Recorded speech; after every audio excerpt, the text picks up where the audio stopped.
হে মানুষ, তোমার যৌবনকালের হিসাব দাও। সম্পদ কিভাবে উপার্জন করেছো হিসাব মিলাও। উপার্জিত সম্পদ কিভাবে ব্যয় করেছো হিসাব মিলাও। যতটুক জানতে শুনতে কতটুক আমল করেছো হিসাব দাও। হিসাব দেওয়া মানুষের পক্ষে সম্ভব না। মেশকাত শরীফের বর্ণনা, নবী বলেন, যার পাপ যত বেশি হবে তার ঘাম তত বেশি দেহ থেকে বের হবে। এক শ্রেণীর পাপিষ্ঠ মানুষের ঘাম হবে তার হাঁটু সম পরিমাণ। এক শ্রেণীর পাপিষ্ঠ মানুষের ঘাম হবে তার কোমর সম পরিমাণ। এক শ্রেণীর পাপিষ্ঠ নারী পুরুষের ঘাম হবে তার সিনা পরিমাণ। যে সমস্ত যুবকেরা আজকে আল্লাহ রাসূল মানে না, ইয়াবা, ফেন্সিডিল, গাঁজা নেশার মধ্যে আসক্ত, যৌবনের তাড়না, আজকে আল্লাহ রাসূল মানতে চায় না। যে সমস্ত নারীরা পর্দা মানে না, যে সমস্ত নারীরা কোরআন তেলাওয়াত করে না, যে সমস্ত নারীরা আল্লাহ রাসূলের বিধান মানে না, যে সমস্ত নারীরা পেট পিট বের করে রাস্তাঘাটে চলে পরপুরুষের সাথে গোপন সম্পর্ক, এই সমস্ত নারীগুলোও সেদিন গামতে গামতে গামতে গামতে গামের সাগরে দৌড়াবে। হিসাব মিলানো সম্ভব না। আল্লাহ পাক বলবে, হিসাব না দিয়ে লড়তেও পারবা না। তখন আল্লাহর দরবারে একটা আরজি জানাবে, মালিক, আমার মা বাবা বন্ধু বান্ধব আপনজন হাসরের ময়দানে আছে গো, একটু সুযোগ দাও না, গিয়ে আজকে সাহায্য পাই কিনা। আল্লাহর কোরআন বলে, না না, সেদিন কেউ সাহায্য করবে না রে, বরঞ্চ তোমার চেহারাটা দেখে তোমার মাই আগে দৌড়ে পালিয়ে যাবে। আল্লাহ আকবার। আল্লাহ বলছেন, এটা কোনো মুল্লা মৌলবী আমার কথা না, আল্লাহর কথা। ইয়াউমা ইয়াফিরুল মারউ মিন আখিহি ওয়া উম্মিহি ওয়া আবিহি ওয়া সাহিবাতিহি ওয়া বানি। আল্লাহ বলেন, ফাররা ইয়াফিরু, বেগে যাওয়া। আল্লাহ পাক প্রথমে এখানে শব্দ আনলেন আখুন, ভাইয়ের। আল্লাহ পাক কেন ভাইয়ের কথাকে বললেন? মুফাসসিরিনে কেরাম বলেন, পরিবারের ভিতরে ভাই ভাইয়ের যে একটা রক্তের বন্ধন আছে বড় গভীর হয়। ইয়াউমা ইয়াফিরুল মারউ মিন আখি, প্রথমে দৌড়িয়ে ভাইয়ের কাছে যাবে। হে আমার ভাই, দুনিয়াতে যদি মুসিবতের মধ্যে পড়ে যেতাম তুমি তো আগে দৌড়িয়ে আমার পাশে যেতে রে। আজকে আমি মুসিবতে পড়ে গেলাম, তুমি একটু সাহায্য করো না। আল্লাহ বলেন, ফাররা ইয়াফিরু, বেগে যাওয়া। ইয়াউমা ইয়াফিরুল মারউ মিন আখি, ভাই পালিয়ে যাবে, দৌড়িয়ে পালাবে। ওয়া উম্মিহি ওয়া আবি, মা বাবা পালাবে। ওয়া সাহিবাতিহি ওয়া বানিহি, তার প্রিয়তমা স্ত্রী ভেগে যাবে। হে যুবক বন্ধু, যেই বিবির জন্য আজকে মা ছেড়ে দিলা, যেই বিবির ভালোবাসায় বাবা ছেড়ে দিলা, যেই বিবির ভালোবাসায় বুড়া মা বাবাকে চোখ থেকে পানি জড়াইলা, যেই বিবিকে ভালোবাসা জুদা হইয়া মা বাবার এখন আর খবর নাও না, তোমার প্রিয়তমা বিবি মুসিবতের দিন তোমাকে চিনবে না। কথাটা কার? আর একটু জোরে বলেন, কথাটা কার? আল্লাহ বলেন, গোলাম, প্রেম আর ভালোবাসতে দুইটা সাইড লাগে। তুমি সকালবেলা সেজদায় পড়ে আমাকে সুবহান বলে ডাক দিবে, মালিক তুমি পাক। দুপুর বেলাও সেজদায় পড়ে তুমি আমাকে ডাক দিবে, আল্লাহ তুমি পাক, তুমি পাক, তুমি পবিত্র, আমি না পাক, আমার হাত না পাক, আমার জবান না পাক। রাত্রের বেলা, সকালবেলা, দুপুর বেলা কপালটা মাটিতে লাগাইয়া তুমি বারবার আমাকে সুবহান আর পবিত্র বলে ডাক দিবে। আর তুমি নাপাক দেহ নিয়ে জাহান্নামে যাবে, সেটা হতে পারে না।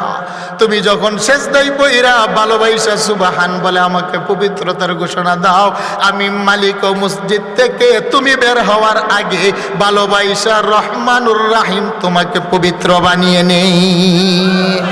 আরে তুমি তো সেজদা দাও মাটিতে, মনে করো তোমার কপালটা মাটিতে লেগেছে। আল্লাহ বলেন, না না, যদিও তোর কপাল লেগেছে মাটিতে কথা সত্য, কিন্তু সেজদায় গেলে তোর কপালের একটা ছাপ পরে আমি আল্লাহর আরশে। আউযুবি, আল্লাহু আকবার বলে। সেই জন্যই তো কালো বেলাল মেরাজের রজনীতে আমার নবীজি জিব্রাইলকে নিয়ে 7 আকাশ পাড়ি দিয়ে সিদরাতুল মুনতাহা লৌহ কলম অতিক্রম করে জান্নাতের মধ্যে আমার নবী আর জিব্রাইলে হাঁটে। হঠাৎ করে খরমের জুতার আওয়াজ শোনা যায়। নবী বলেন, জিব্রাইল, তুমি আর আমি ছাড়া এই জান্নাতের মাঠে তো কেউ নাই। তৃতীয় আরেকটা পায়ের আওয়াজ শোনা যায়। আমি জানতে চাই, জিব্রাইল সেটা কে? জিব্রাইল বলে, ইয়া রাসূলুল্লাহ, ইয়া হাবিবাল্লাহ, সে কোনো ফেরেশতা না, ওই হাবশার গোলাম, যার ঠোঁট মোটা, নাক মোটা, মাও নাই বাবাও নাই, যার কোনো বংশ নাই, বাড়ি নাই, টাকা নাই, কিচ্ছু নাই, আপনার দরবারে পরে থাকলে 1 বেলা খায়, 3 বেলা খায় না। ইয়া রাসূলুল্লাহ, ইয়া হাবিবাল্লাহ, কালো বেলা যেই বেলাল হলো গোলামের ছেলে গোলাম, যেই বেলালের অভাবের তাড়নায় উমাইয়া নামক কাফেরের ঘরে জিঞ্জির বাইদা গোলামি চুরি করেছে। নবী গো, সেই বেলাল যখন জমিনের মধ্যে হাঁটে তার পাওয়ার সাপ। আমার নবী বলেন, জিব্রাইল রে, বেলাল এমন কি কাজ করে? জিব্রাইল বলেন, ইয়া রাসূলুল্লাহ, ইয়া হাবিবাল্লাহ, বেলালে আপনার আল্লাহকে ভালোবাসা সেজদায় পয়রা পয়রা আপনার সুন্নতকে গলার মালা বানাইয়া আপনি বলেছিলেন উজু করার পরে যেন 2 রাকাত নামাজ পড়ে আপনার কথাটাকে গলার মালা বানাইয়া আমল করে। যদিও বেলাল মক্কার উলিতে গুলিতে পায়ের মধ্যে জুতা নাই, জুতা ছাটা হারে গোলাপ বেলাল, কিন্তু বেলাল হাঁটে জমিনে আর বেলালের পায়ের ছাপ পরে আল্লাহর 7 আকাশের উপরে জান্নাতে। আরেকটু জোরে বলেন না আল্লাহু আকবার। সেই জন্যই তো আমার নবী ও মক্কা বিজয়ের দিন ডাকতে আরম্ভ করলেন, আইনা বেলাল, আজকে মক্কা বিজয়ের একটা আজান হবে, আমি নবী তোমার কণ্ঠে শুনতে চাই। সাইয়েদানা বেলাল দৌড়িয়ে বাইতুল্লাহর ছাদের উপরে দাঁড়াইলেন। মক্কার কাফেররা বলল, মুহাম্মদ, বেলাল হলো গোলাম, চেহারা কালো, বংশ নাই, দেখতেও সুন্দর না। মক্কা বিজয়ের আজান মক্কার কোনো সুদর্শন যুবক দিয়ে দিলে ভালো হয়। বেলাল কথাটা শুনে একটু মনক্ষুণ্ণ হলেন, আমার নবীও একটু মনক্ষুণ্ণ হলেন। আল্লাহ পাক জিব্রাইলকে দিয়ে কুরআনুল কারীমের আয়াত পাঠায়া বলেন, ইন্না আকরামাকুম ইনদাল্লাহি আতকাকুম। বন্ধু হে, মক্কার কাফেররা কালো বেলালের চেহারা দেখে ঘৃণা করে, মক্কার মানুষগুলা বেলালের ঠোঁটমোটা দেখে ঘৃণা করে, পৃথিবীর মানুষ বেলালের টাকা নাই বলে অবজ্ঞা করে, বেলালের কালো চামড়াটাকে মূল্যায়ন করে না। আমি আরশের মালিক বেলালের চামড়া দেখি না, বেলালের বংশ দেখি না, টাকা দেখি না, আমি দেখি কলব কলব কলিজা। বেলালের কলিজার ভিতরে যেই পরিমাণ প্রেম আর ভালোবাসা আছে, সেই পরিমাণ প্রেম আর ভালোবাসা মক্কার কাফেরের অন্তরে নাই। ইয়া রাসূলুল্লাহ, ইয়া হাবিবাল্লাহ, আজকে বিজয়ের আজান আপনি বন্ধু যেমনি ভাবে বেলালের কণ্ঠে শুনতে চান, আমি আল্লাহ আজকে বিজয়ের আজানটা আমার কালো বেলালের কণ্ঠে শুনতে চাই। আরেকটু জোরে বলেন আল্লাহু আকবার। আল্লাহ বলেন, লাহুম কুলুবুল লা ইয়াফকাহুনা বিহা, সেই জন্য কলব দিলাম, জবান দিলাম, কপাল দিলাম, নিজ হাতে বানাইলাম। বান্দারে কলব পাওয়ার পরে যদি আমাকে জায়গা না দিতে পারো, কপাল পাওয়ার পরে যদি সেজদা না দিতে পারো, জবান পাওয়ার পরে যদি তুমি জবান দিয়ে আমাকে ডাকতে না পারো, আল্লাহ বলেন, উলাইকা কাল আনআম বাল হুম আদাল উলাইকা হুমুল গাফিলুন। তুমি ছিলে ফেরেশতার চাইতো শ্রেষ্ঠ, আশরাফুল মাখলুকাত। আমাকে না মানার কারণে ঘোষণা দিলাম তোমার চাইতে একটা কুকুর উত্তম, তুমি একটা 4 পায়া জানোয়ারের চাইতো অদম। কথাটাকে বললেন, একটু জিকির করেন লা ইলাহা।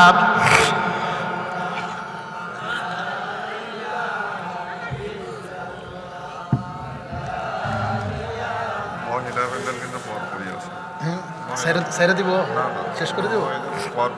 আচ্ছা আচ্ছা, সম্মানিত হাজিরিন, আর কিছুক্ষণ চলবে নাকি দোয়া করে দিব?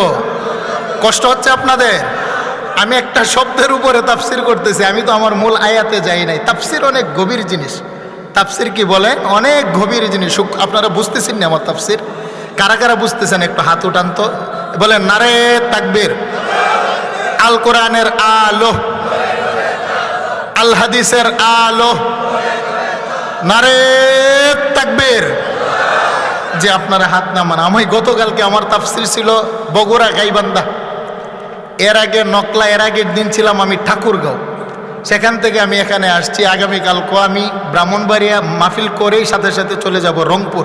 শহীদ আবু সাঈদের কবরের পাশে যে মাদ্রাসা, ওর ভাই ব্রাদার যারা মাদ্রাসা চালায়, শহীদ আবু সাঈদ চিনেন তো আপনারা, রংপুরের আবু সাঈদের মহল্লার মাহফিল হলো আগামীকালের পরে 18 তারিখ। সেখানে আমি প্রধান মেহমান আছি, সেই জন্য আমার সফর অনেক লম্বা। তো আপনারা যেভাবে বসছেন চাতক পাখির মতো আরও কিছুক্ষণ চলবে তো ইনশাআল্লাহ? তাহলে বলেন, আমাদের কপালের মালিককে, আমাদের জবানের মালিককে, আমাদের অন্তরের মালিককে? তাহলে আমার অন্তরে মা বাবা, সহায় সম্পত্তি, নেতা নেত্রী সবার চাইতে যা ভালোবাসা হবে তিনি একজন, তিনি কে? তাহলে আমাদের নামাজ দরকার আছে না নাই? আচ্ছা সম্মানিত হাজরিন, আল্লাহ বলেন গোলাম শোনো, এত সুন্দর করে তোমাকে বানিয়ে শ্রেষ্ঠত্ব মুকুট দিয়ে আমি আল্লাহ দুনিয়াতে পাঠাইলাম, কলব দিলাম, বুঝ ক্ষমতা দিলাম। এখন তুমি ইচ্ছে করলে আমাকে মানতে পারো, ইচ্ছে করলে আমাকে নাও মানতে পারো, ঠিক না বেঠিক? ইচ্ছে করলে তুমি আমাকে সেজদা দিতে পারো, আবার ইচ্ছে করলে গালিও দিতে পারো, স্বাধীনতা দিলাম। ইচ্ছে করলে রোজা রাখতে পারো, আবার ইচ্ছে করলে দরজা বন্ধ করে খাবার খেতেও পারো, ক্ষমতা দিলাম। দিয়েছে কিনা? সেই জন্যই তো আমাদের সমাজের অনেকে দেখবেন রমজান মাসে লাল কাপড় টাঙ্গাইয়া রুটি কলা খায়, খায় কি খায় না? আল্লাহ কি বাধা দেয় হাতে ধরে? আল্লাহ বলেন বাধা দিব না, আল্লাহ বলেন বাধা দেব না। দুনিয়া হলো দারুল আমল, খাও, সুযোগ দিলাম, খাইতে থাকো রুটি কলা যত খাইতে পারো। একটা দিন আমি মালিকের সামনে চেহারা দেখাতে হবে, সেই দিনটাই হবে আমি আল্লাহ বিচার দিবসের মালিক। কথাটা কার? আরেকটু জোরে বলেন কথাটা কার? আল্লাহ বলেন মালিকি ইয়াউমিদ্দিন, একটা দিন আসবে রে আমার সামনে তোমার জীবনের হিসাব চুকাতে হবে। তুমি আজকে যা ইচ্ছা তা তুমি করো। নারী পর্দা মানো না, চলো তোমার মতো। যুবতী নারী পরপুরুষের সাথে সম্পর্ক, চলো। নারী তোমার স্বামী দেশে নাই, পরপুরুষের উপর আসক্ত, চলো। আল্লাহ বলেন দুনিয়াতে তোমাকে ধরব না, স্বাধীনতা দিলাম। যেই দিন আমি তোমাকে ধরব সেদিন আমি হব বিচারক, তুমি হবে আমার সামনে আসামি। তোমার এক কদম ডানে বামে সামনে পিছনে নড়ার ক্ষমতা থাকবে না। কথাটা বললেন কে? আরেকটু জোরে বলেন আল্লাহ। পৃথিবীর ভিতরে আজকে সুদকুর ঘুষকুর নামাজি বেনামাজি সবাই এক কাতারে চলে, একই বাজারে বাজার করে, একই সমাজে বসবাস, ভালো মন্দ সবাই। আল্লাহ বলেন একটা দিন আসবে ভালো থেকে মন্দটাকে, মন্দ থেকে ভালোটাকে আমি আল্লাহ সেদিন জুদা করে ফেলবো। আটা দিয়ে খামিরা গুড়লে রুটি বানানোর জন্যে যদি আটার ভিতরে চুল দেখা যায়, চুলটা যেমনিভাবে টান দিয়ে মানুষে ছিঁড়ে ফেলে, চুলের জায়গায় খামিরার জায়গায়, আল্লাহ বলেন হাসরের ময়দানে যেদি আমি বিচারক হব, সমাজে আজকে যারা ভালো মানুষ আর মন্দ মানুষ, আমি আল্লাহ অমতাজুল ইয়াউমা আইয়ুহাল মুজরিমুন, আল্লাহ বলবেন ভালো মানুষ থেকে মন্দ মানুষগুলো আজকে পৃথক হয়ে যাও। নারী থেকে স্বামী, স্বামী থেকে নারী, রাজা থেকে প্রজা, প্রজা থেকে রাজা, সমাজের নামাজি থেকে বেনামাজি, সুদকুর থেকে ভালো মানুষ, রোজাদার থেকে বেরোজগার। দুনিয়াতে এক পাতিলাই খাবার খেয়েছিলে ভালো মন্দ সবাই, আজকে হাসরের ময়দানে এক কাতারে থাকতে পারবে না। ফারিকুম ফিল জান্নাতি ওয়া ফারিকুম ফিস সাঈর, আল্লাহ বলেন একটা দল হবে ডানপন্থী, তারা হবে জান্নাতের মেহমান, আরেকটা দল হবে বামপন্থী, তারা হবে জাহান্নামের আসামি। কথাটা কার? আরেকটু জোরে বলেন কার? ইয়াকবিদুল্লাহুল আরদা ওয়া ইয়াতবিস সামাআ বিয়ামিনিহি। মালিক ইয়াউমিদ্দিনের তাফসীর লিখতে গিয়ে জগৎ বিখ্যাত মুফাসসির আল্লামা ইবনে কাসির রাহমাতুল্লাহি আলাইহি হাদিসখানা উল্লেখ করলেন, মুসলিম শরীফের বর্ণনা। আল্লাহ পাক 7টা আকাশকে বটে রুটির মতো ডান হাতে নেবেন। সুবহানাল্লাহ বলেন। আরেকটু জোরে বলেন আল্লাহু আকবার। আটার রুটি খাননি, বটে ভিতরে গুড় দিয়ে সবজি দিয়ে খান কিনা? ইয়াকবিদুল্লাহুল আরদা ওয়া ইয়াতবিস সামাআ বিয়ামিনি, আমার আল্লাহ 7টি আকাশকে বটে তিনার ডান হাতের তালুতে নেবেন। ওয়া ইয়াতবিল আরদিনা বিশিমালিহি, আল্লাহ পাক 7টি জমিনকে তিনার বাম হাতের তালুতে উঠাবেন। সমগ্র পৃথিবীটাকে আল্লাহ সংকুচিত করবেন, পাহাড় পর্বত নদী নালা সাগর মহাসাগর কিছু থাকবে না। সমতল ময়দান বানিয়ে আল্লাহ সংকুচিত করবেন। 8 জন ফেরেশতার কাঁধে আল্লাহর কুরসিটাকে দিয়ে আল্লাহ জমিনে অবতীর্ণ করবেন। সুবহানাল্লাহ বলেন। আরেকটু জোরে বলেন আল্লাহু আকবার।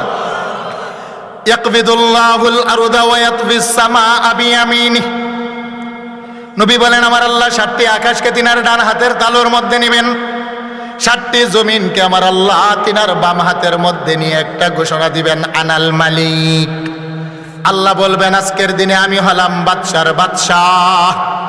আইনা মুলুকুদ দুনিয়া, কোথায় দুনিয়ার বাদশাহ, কোথায় দুনিয়ার রাজা মহারাজা, কোথায়?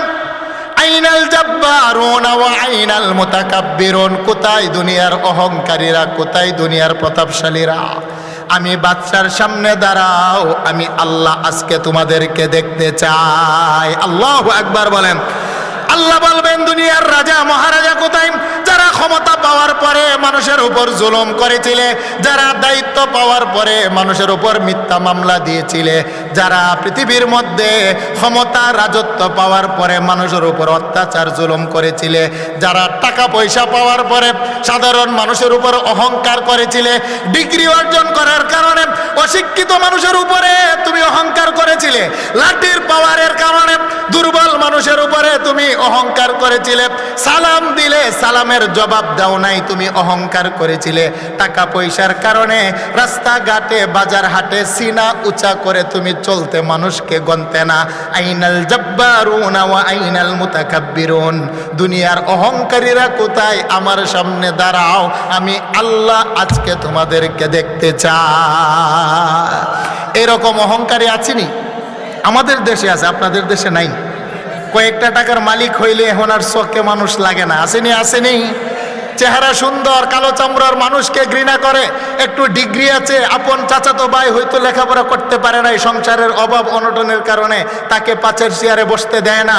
এই রকম লাঠির পাওয়ার আছে, ক্ষমতা আছে, এমপি সাহেব, মেম্বার সাহেব, চেয়ারম্যান সাহেবের ড্রাইভার অথবা শালা লাগে, অথবা তার সাথে কোনো একটা সম্পর্ক আছে, এখন তার পাওয়ারে রাস্তায় চলা যায় না, হাঁটা যায় না। এরকম অহংকারী আছে না? নাই।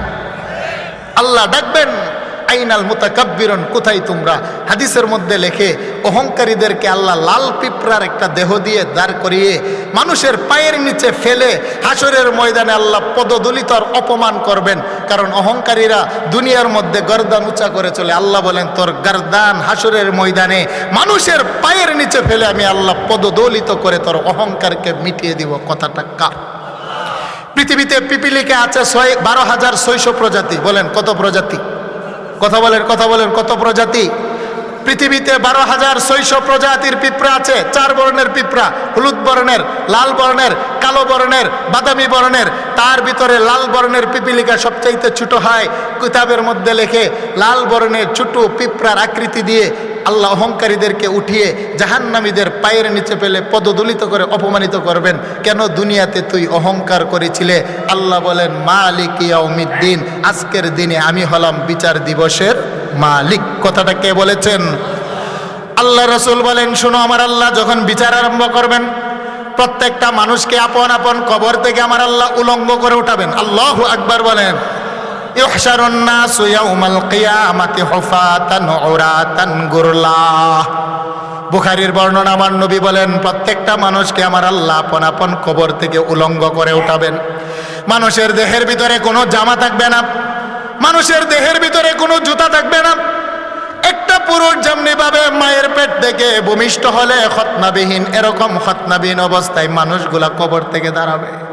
আম্মা জান আয়েশা বললেন ইয়া রাসূলুল্লাহ, ইয়া হাবিবাল্লাহ, নারী পুরুষ মা সন্তান স্বামী স্ত্রী উলঙ্গ হয়ে দাঁড়াবে। নবী গো, একজন পুরুষকে আর একজন নারীর দিকে তাকাবে না, নারী কি পুরুষের লজ্জাস্থানের দিকে তাকাবে না, লজ্জা হবে না। বুখারীর বর্ণনা, নবীজি বলেন দেরিয়া আয়েশা আল আমরু আশাদ্দু মিন আইয়ানজুরা বাযুহুম ইলা বাস। হে আয়েশা, এমন একটা পরিস্থিতি আমার আল্লাহ সেদিন কায়েম করবেন রে, কে নারী আর কে পুরুষ, কার দেহে জামা আছে আর কার দেহে জামা নাই রে আয়েশা। এই খেয়ালটুকু সেদিন থাকবে না, মানুষ তার খেয়াল হারিয়ে ফেলবে। লা তাজুলু কাদামা ইবনে আদম ইয়াউমাল কিয়ামাতি মিন ইনদি রাব্বিহি হাত্তা ইউসআলা আন খামসিন। তিরমিজির বর্ণনা, নবী বলেন প্রত্যেকটা মানুষকে আমার আল্লাহ 2টা পায়ের পাতার উপরে দাঁড় করিয়ে রাখবেন। দুনিয়ার 24 ঘন্টায় একদিন হয়, আমার আল্লাহ একটা দিন মানুষকে দাঁড় করাবেন, তবে দুনিয়ার 24 ঘন্টার মতো হবে না। আল্লাহ বলেন ফি ইয়াউমিন কানা মিকদারুহু 50 আলফা সানা। দুনিয়ার 50,000 বছর সমপরিমাণ একটা দিন হবে। ওই দিন আল্লাহ হবে বিচারক, আর মানুষগুলাকে 2টা পায়ের পাতার উপরে উলঙ্গ করে দাঁড় করাবেন কে? আমার নবী বলেন আয়েশা, সেদিন প্রত্যেকটা মানুষ তার জীবন নিয়ে চিন্তায় পড়ে থাকবে। আজকে যদি একটা কুলের বাচ্চা বাবা জ্বর আর ঠান্ডা হয়, মা জননী সারা রাত্র ঘুমায় না। আমার কুলের বাচ্চাটার যদি সর্দি হয়, আমি বাবাও অফিস আদালত করে শান্তি লাগে না। কারণ দুনিয়ার সমস্ত স্বপ্ন আমার কুলের বাচ্চাটাকে নিয়ে।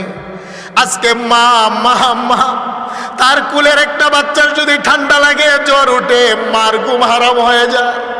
নিজের একটা সন্তান যদি বিপদে পড়ে, বাবা বাড়ি বেচে, বাবা ঘর বেচে, জমি বেচে, এমনকি বাবারা মানুষের বাড়িতে গিয়ে ভিক্ষা করে, তারপরও নিজের কলিজার টুকরা বাচ্চাটাকে বাঁচানোর চেষ্টা করে। মা না খাইয়া বাচ্চাটারে খাওয়া। মানুষের বাড়িতে বেড়াতে গেলে কেউ যদি নাস্তা দেয়, মা একটু খায়, আর একটু শাড়ির আঁচল দিয়া বাইদা ছোট্ট বাচ্চাটার জন্য বাড়িতে নিয়ে আসে। তো মায়া, মমতা, প্রেম, ভালোবাসা। কোনো মায়ের পেটের বাচ্চা যদি বাবা পানির মধ্যে শুকিয়ে যায়, 9 মাস 10 মাস হয়েছে, বাচ্চা ডেলিভারি হয় না, গাইনি বিশেষজ্ঞ তার আলতা করে বলে, শুনো, বাচ্চা বাঁচাইবা নাকি মারে বাঁচাইবা?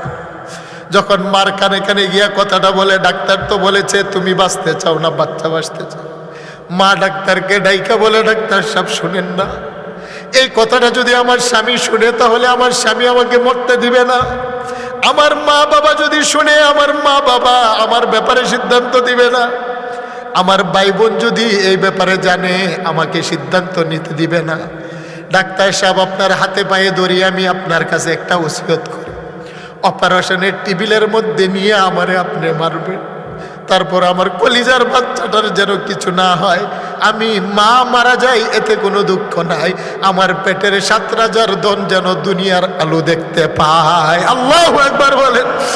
মা মা মা বাচ্চারে জন্ম দিয়া 2.5 বছর পর্যন্ত দুধ খাওয়াইয়া, বাবা যদি অসুস্থ হয় বাচ্চার জন্য জমি জামা বিক্রি কইরা, ভিক্ষা কইরা সন্তানটারে লালন পালন করে। তো মায়া আর মমতা।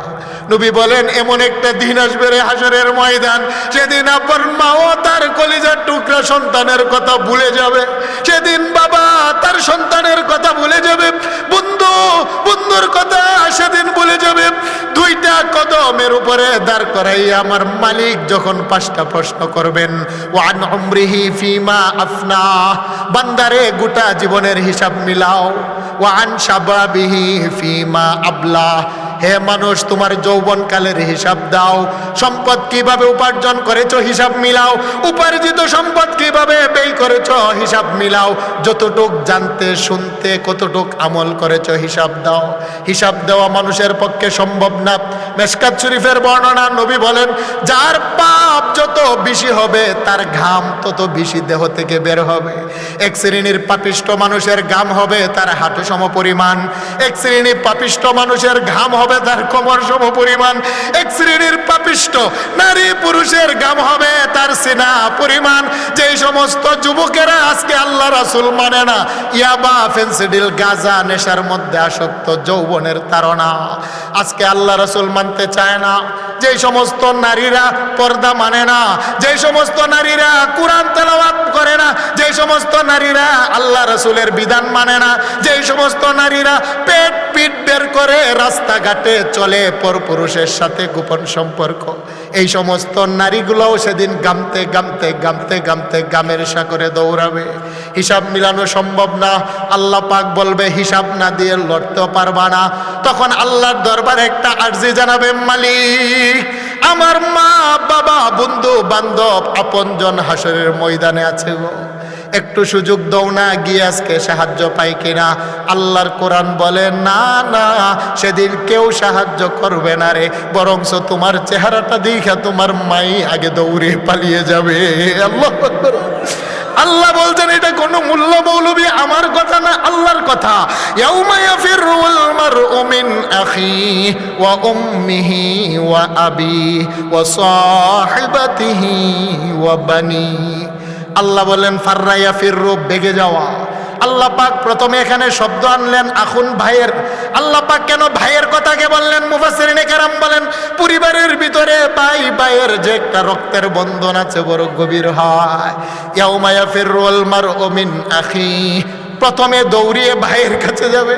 হে আমার ভাই, দুনিয়াতে যদি মুসিবতের মধ্যে পড়ে যেতাম তুমি তাকে দৌড়িয়ে আমার পাশে যেতে রে। আজকে আমি মুসিবতে পড়ে গেলাম, তুমি একটু সাহায্য করো না। আল্লাহ বলেন, ফাররা ইয়াফিরু, বেগে যাওয়া।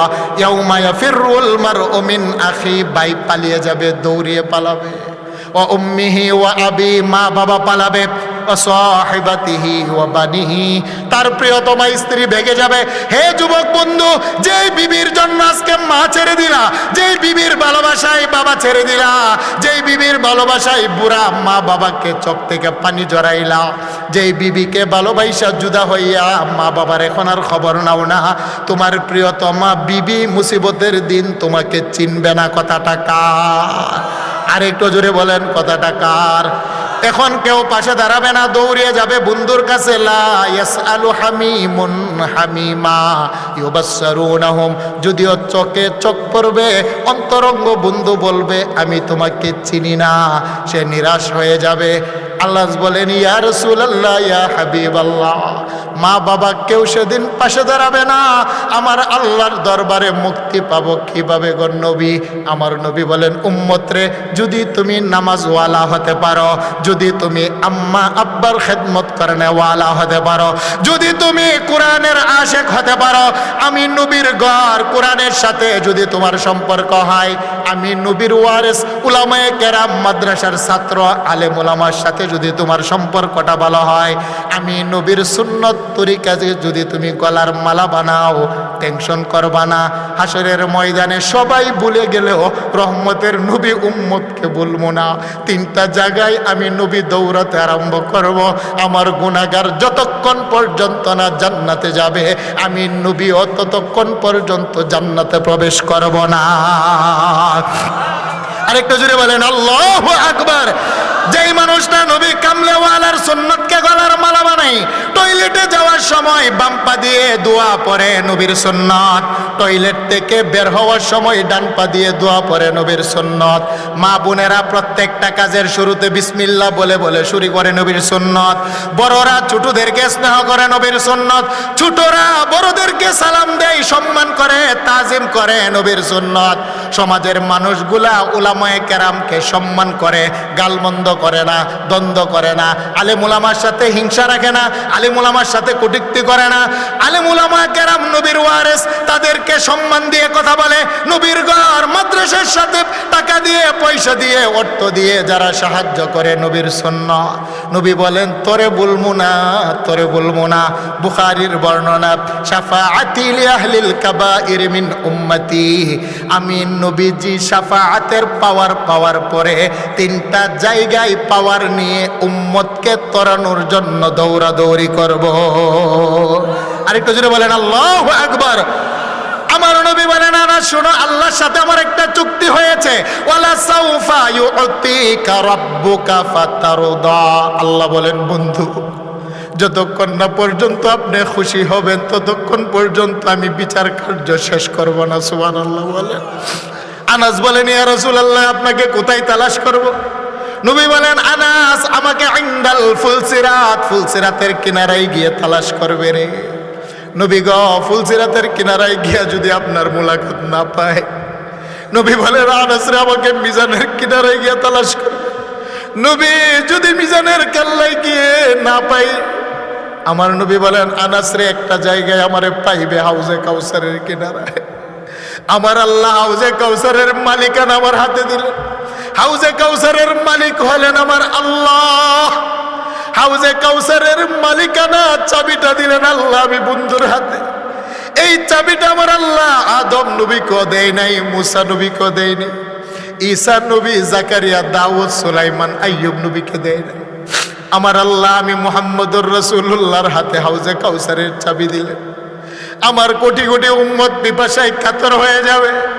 আমার উম্মত, আমার উম্মত, আমার উম্মত যারা আমার ভালোবাসা গভীর রজনীতে সেজদায় পয়রা মালিক রে ডাক দেয়, যারা আমার নবীর সুন্নত মানে, আমি নবীর তরিকা মানে, আমি নবীর আদর্শ মানে, যেই সমস্ত নারীরা শ্বশুর শাশুড়ির সেবা করে, খেদমত করে, যেই সমস্ত মা বোনেরা আল্লাহর কালাম শিখে নিজের বাচ্চাটাকে মাদ্রাসায় দিয়ে আল্লাহর কালাম শিখার চেষ্টা করে, নবী বলেন ওই গুনাহগার উম্মত যখন পিপাসায় কাতর হয়ে যাবে, আমি রহমতের নবী আবু বকর, উমর ও উসমানকে কাছে নিয়ে হাসরের ময়দানে মিজানের কিনারায়, হাউজে কাউসারের কিনারায় দাঁড়িয়ে থাকবো রে। শোনো রে কেমন পানি আমার হাউজে কাউসারের পানি, মা উহু আসাদ্দু বায়াদাম মিনাল লাবান, হাউজে কাউসারের পানি হলো দুধের চাইতো সাদা, ও আহলা মিনাল আসল, মধুর চাইতো মিষ্টি, ও রিহুহু আতিয়াবু মিনাল মিস, তার খুশবু হলো মেশক আম্বরের চাইতো বেশি, ও আকওয়াবুহু কাআদাদু নুজুমিস সামা,